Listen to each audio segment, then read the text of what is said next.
Welcome to Low Key PD. In this tutorial, I'm going to show you how to control the spelling options in Google Vids.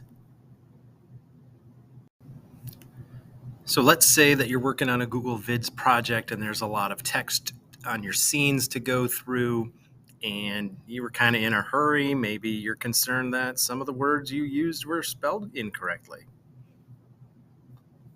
What you can do is go to the Tools menu, and under Spelling, you can run a spell check. You can toggle the option to show spelling suggestions, which means if there is a word on a slide or a scene that is misspelled, it'll be underlined in that little red. You can see that right here.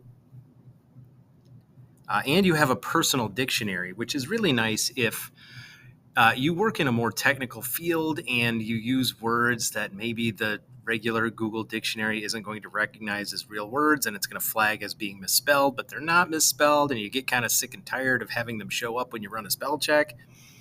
You can add words like that to a personal dictionary, and then it will just ignore them. All right, so I'm just going to run a quick spell check. You can see on this scene that I've already got one word misspelled. I can click on that, change meaningful or meaningful, and just spell it correctly.